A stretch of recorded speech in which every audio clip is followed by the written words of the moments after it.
Unacademy. Let's crack it. तो कोई आपसे पूछे what is the difference between amorphous solid and crystalline solid, I am sure आप सब आंसर कर पाएंगे। फिर देखिए अमॉर्फस सॉलिड की अगर बात करते हैं तो यार अमॉर्फस सॉलिड में हमारे पास ये दिख रहा है सबको, ये देखो देखो यहाँ पर कैसे रखा है एटम्स को इधर उधर कैसे भी। मैम इसको देखकर कौन समझाएगा? कोई मुझसे पूछे तो मैं क्या कहूंगी कि यार देखो एक इधर रखा है फिर एक इधर रखा है फिर एक इधर, ऐसे तो कुछ तो समझ नहीं आएगा, है ना। तो मतलब यहाँ पर क्योंकि सब कुछ रैंडम चल रहा है तो हम क्या कहेंगे कि यार इररेगुलर अरेंजमेंट होता है। वेयर एज क्रिस्टलाइन सॉलिड के केस में आप देखिए यहाँ पर एक पर्टिकुलर पैटर्न हमने फॉलो किया, जैसे मैंने आपको समझाया। एटम है, फिर एटम के बाजू में एटम, तो मतलब एटम के एडजेसेंट एटम है, एटम के नीचे एटम है। So there is a pattern जो आप फॉलो कर रहे हो और बहुत दूर तक सेम ही पैटर्न फॉलो हो रहा है। देखो पहला जो लाइन है, ये वाला पहला जो रो है, let me zoom it for you. यहां पर देखना क्रिस्टलाइन सॉलिड के केस में भाई अपना पहला वाला लाइन जो है किधर है मैम? अरे यार ये तो देखो है ना, एटम के साइड में एटम, एटम के साइड में एटम, एटम के नीचे एटम, है ना। यहां पर एटम के नीचे एटम, एटम के नीचे एटम, ऐसा चल रहा है कि नहीं चल रहा है? तो बेसिकली हमने यहां पर क्या किया हुआ है, क्या किया हुआ है, वही रेगुलर अरेंजमेंट बहुत दूर तक फॉलो कर रहे हैं। देखो थर्ड रो में भी सेम टू सेम यही हो रहा है, एटम के साइड में एटम, एटम के नीचे एटम। लास्ट रो देख लो इसमें भी ये हो रहा है, एटम के साइड में एटम, एटम के नीचे एटम। तो ये बेहद इंपॉर्टेंट है, करेक्ट। आगे बढ़ते हैं, आगे बढ़ते हैं। देखो यार फिर हमारे पास जो अमॉर्फस सॉलिड होते हैं, ये जो हम आपको बताने जा रहे हैं काफी इंपॉर्टेंट बात, क्योंकि ये काफी ऐसा प्रीवियस ईयर में काफी बारी पूछा है कि बताइए अमॉर्फस सॉलिड का एग्जांपल दीजिए। तो देखिए ग्लास, ग्लास तो मतलब तुम कोशिश नहीं भी करोगे ना तो भी तुम्हें ध्यान हो जाएगा कि ग्लास एक अमॉर्फस सॉलिड होता है, क्योंकि ग्लास के बारे में और भी काफी सारी कहानी हम पढ़ते हैं, करेक्ट। तो ग्लास एक अमॉर्फस सॉलिड है। रबर होता है, रबर, ठीक है, रबर हुआ, प्लास्टिक हुआ, ये सब क्या होते हैं? अमॉर्फस सॉलिड्स होते हैं। These are all amorphous solids.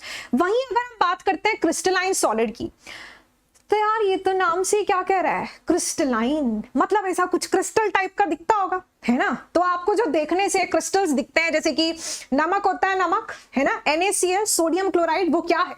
एक क्रिस्टल ही तो है, तो वो क्या हो जाएगा? Crystalline solid. डायमंड क्रिस्टल है, वो क्या हो जाएगा? Crystalline solid. ऐसे ही बहुत सारे क्रिस्टलाइन सॉलिड्स आते हैं। अब क्रिस्टलाइन सॉलिड भाई क्रिस्टल टाइप दिखते हैं, करेक्ट है। लेकिन यहां पर जरूरी क्या है, आपको यह पता हो कि यार अमॉर्फस सॉलिड के क्या क्या एग्जांपल है। क्रिस्टलाइन तो अपने आप पता चल जाएगा, ठीक है, अमॉर्फस का एग्जांपल पता होना जरूरी है, जिसमें आप जानिए कि आपके पास एक तो ग्लास, रबर, प्लास्टिक और बहुत सारे पॉलीमर्स जो होते हैं, इनफैक्ट सारे ही पॉलीमर्स ऑलमोस्ट क्या होते हैं? अमॉर्फस सॉलिड्स होते हैं। आगे बढ़े, यस तो कह दो यार, ऐसे बोलो यस मैम। देखिए फिर नेक्स्ट हमारे पास क्या आता है, यहां पर एक बात लिखी गई है और इसके ऊपर भी क्वेश्चन पूछा जा चुका है पहले। क्या लिखा है कि melt over a range of temperature. इसका मतलब क्या है? देखो यार मान लीजिए मैंने एक प्लास्टिक लिया, है ना। प्लास्टिक क्या है, अभी अभी आपको पता चला है कि यार प्लास्टिक क्या होता है? अमॉर्फस सॉलिड होता है। अब फिर मैंने देखा कि यार इसका मेल्टिंग पॉइंट क्या है ना। तो हमने लिया एक प्लास्टिक, प्लास्टिक होता है अमॉर्फस सॉलिड, फिर हमने चेक किया उसका मेल्टिंग पॉइंट। तो पता है मेल्टिंग पॉइंट ना ऐसा दिखाई दे रहा है कि यार ये 80 से लेकर 90 डिग्री सेल्सियस के बीच में आ रहा है। मतलब एक बारी करो तो 81, नेक्स्ट 82, फिर कभी 90 भी आ जा रहा है, कभी 89। तो ऐसा फ्लक्चुएशंस आ रहा है उसमें, तो हम उसके लिए एक रेंज डिफाइन करते हैं हमेशा। ऐसा होता है ना, आप कहते हो कि यार 80 से 90 डिग्री के सेल्सियस के बीच में होगा, तो इसको हम क्या बोलते हैं? एक रेंज है। रेंज है, आपके पास एक डेफिनेट मेल्टिंग पॉइंट नहीं है। डेफिनेट का मतलब क्या होता है? देखो जैसे NaCl है, NaCl होता है नमक, नमक चमक, है ना।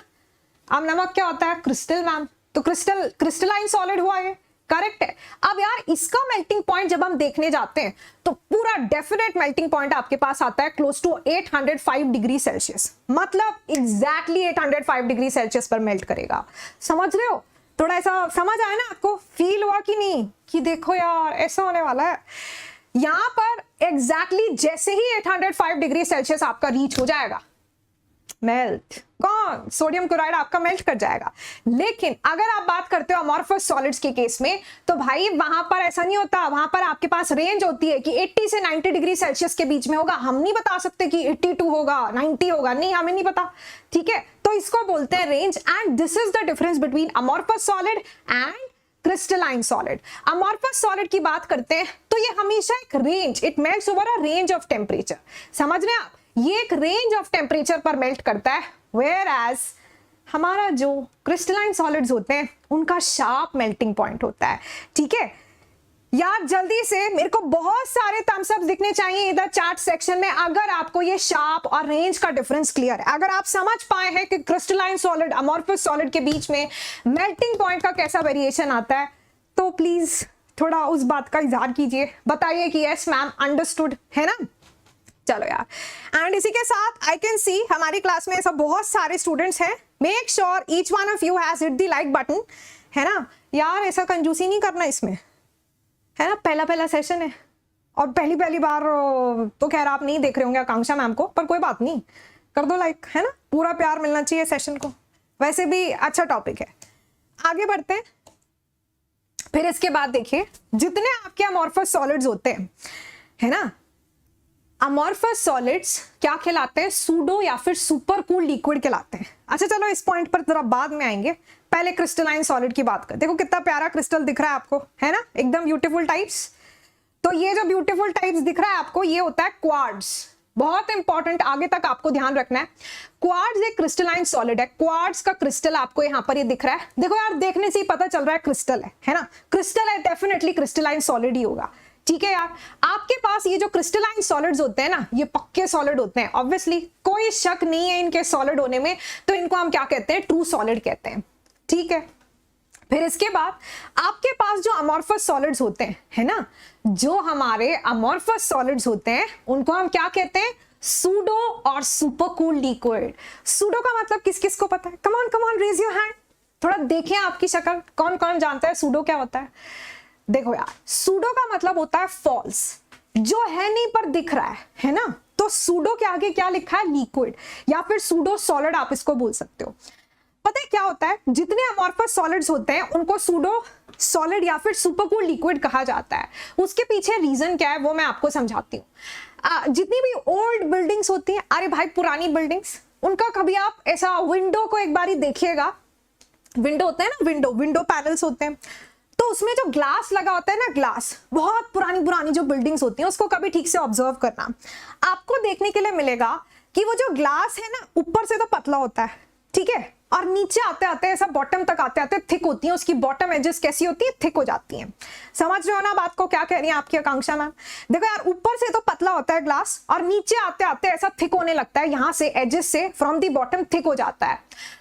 ऐसे कैसे हो गया, जब ग्लास बना था, जब नया फिट किया था उसको विंडो में, तब ऐसा नहीं था, वो प्रॉपर हर तरह से हर जगह से इक्वली था, ऊपर से उसका जितना एज था उतना ही बॉटम से भी था, ठीक है। लेकिन विद टाइम जब आपका बहुत पुराना हो गया तो फिर क्या हुआ, आपने ऑब्जर्व किया कि आपका जो ग्लास है ऊपर से थिन है, पतला है, और नीचे आते आते कैसा हो रहा है, थिक हो जा रहा है। तो ये कैसे हो गया मैम, बोलो। ये तो तभी हो सकता है जब आपका ग्लास ऊपर से नीचे फ्लो कर जाए, है ना यार। ग्लास ऊपर से नीचे फ्लो कर जाएगा तो नीचे वाला पार्ट थिक हो जाएगा, ऊपर वाला पतला हो जाएगा। तो ऐसा ही हुआ, यानी कि ग्लास के अंदर कैसा प्रॉपर्टी है, फ्लो करने का प्रॉपर्टी है। फ्लो मतलब फ्लूइडिटी का प्रॉपर्टी है। तो यहां पर क्या आपके सामने बात निकल कर आई है कि यार जो ग्लास होता है आपका, उसके अंदर फ्लो करने की प्रॉपर्टी होती है, जिसको हम क्या बोलते हैं, फ्लूइडिटी बोलते हैं। और यार फ्लूइडिटी सॉलिड्स की प्रॉपर्टी होती है क्या, बताना एक बारी। फॉर एग्जाम्पल मिल्क होता है ना, मिल्क, यार मेरे हाथ में मिल्क है और मैं उसको ऐसे नीचे गिरा दूं, मतलब मैंने गिराया नहीं, गलती से गिर जाए बाई चांस, तो क्या होगा, सब सारे में स्पिल कर जाएगा, फैल जाएगा कि नहीं, है ना। और क्यों, क्योंकि वो फ्लो करता है, जो लिक्विड्स होते हैं वो फ्लो करते हैं, है ना। ऐसे ही ऑयल गिर जाए, पानी गिर जाए तो ऐसा स्प्रेड हो जाता है ना सारे में। लेकिन ये पेन है, मैं इसको ऐसा ड्रॉप करूंगी तो क्या होगा, कुछ नहीं होगा, टक टक टक टक आवाज जरूर आएगी, फिर ये ठहर जाएगा। ऐसा नहीं है कि पूरा रूम में आपको ये बिखर जाने वाला है, ऐसा तो नहीं होगा ना। तो सॉलिड्स कभी भी फ्लो नहीं करते हैं, लेकिन जैसे लिक्विड्स हैं, लिक्विड्स की प्रॉपर्टी होती है फ्लो करना।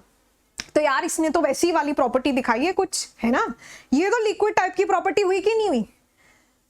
तो इसीलिए क्योंकि आपके जो अमॉर्फस सॉलिड्स हैं, जिसमें से एक एग्जांपल ग्लास है, क्योंकि आपका ग्लास लिक्विड की एक प्रॉपर्टी दिखा रहा है which is fluidity, which is a liquid specific property, तो यहां से समझ आता है कि यार ये ग्लास जो है ना, देखने में तो सॉलिड ही लग रहा है। तुम किसी को लेकर आप पूछो कि यार ग्लास लिक्विड है, सॉलिड है कि गैस है ना, तो क्या कहेगा कोई कि यार सॉलिड है, ठीक है। लेकिन नहीं है, आपके उसके अंदर फ्लूइडिटी की प्रॉपर्टी है जो लिक्विड्स की होती है, सॉलिड्स की नहीं होती है। इसीलिए आप ग्लास को क्या कहते हैं, सूडो सॉलिड कहते हैं। क्या कहते हैं, सूडो सॉलिड। तो देखो सूडो का मतलब होता है फॉल्स, राइट, PSEUDO, सॉलिड लगा दो इसके आगे, तो सूडो सॉलिड यानी कि दिख तो रहा है सॉलिड जैसा बट एग्जैक्टली है नहीं, ठीक है। तो ये कैसा हुआ, सूडो सॉलिड हुआ। या फिर इसी को और भी हम क्या कहते हैं, सुपर कूल्ड लिक्विड कहते हैं। दूसरा नाम क्या दिया जाता है इसको, सुपर कूल्ड लिक्विड। सोचे यार क्यों बोलते होंगे सुपर कूल्ड लिक्विड, भाई जैसे आइस होता है, सॉरी पानी होता है, पानी को ऐसा कूल कर दो उसके फ्रीजिंग पॉइंट तक तो आइस बन जाएगा, है ना। क्या बोलते हैं, सॉलिड स्टेट में आ जाएगा, मतलब लिक्विड से सॉलिड में आ जाएगा। ऐसे ही उन्होंने कहा कि यार देखो ये भी है तो लिक्विड ही, लिक्विड को इतना ज्यादा कूल किया गया है कि अब ये जो ग्लास है लिक्विड की बजाय सॉलिड दिख रहा है, ठीक है। तो इसीलिए अब आप यहां से आई होप सबको क्लियर हुआ कि ग्लास क्यों एक सूडो सॉलिड या फिर एक सुपर कूल्ड लिक्विड कहलाता है। एंड इनफैक्ट ग्लास ही नहीं, जितने भी हमारे पास अमॉर्फस सॉलिड्स होते हैं वो सब क्या होते हैं, सूडो सॉलिड्स होते हैं या फिर सुपर कूल्ड लिक्विड होते हैं। एंड ये हमारी जो बात है ये आपके मतलब इधर उधर प्रिंट हो जानी चाहिए क्योंकि ये बेहद इंपॉर्टेंट, काफी बार आपको इसके ऊपर प्रीवियस ईयर क्वेश्चन देखने के लिए मिल जाएगा। सुपर कूल्ड लिक्विड किसका प्रॉपर्टी होता है, अमॉर्फस सॉलिड्स का होता है। ग्लास क्या है, एक सुपर कूल्ड लिक्विड है या फिर एक सूडो सॉलिड है। जल्दी से बता दो कि इतनी बात है आप सबको एकदम क्लियर, कह दो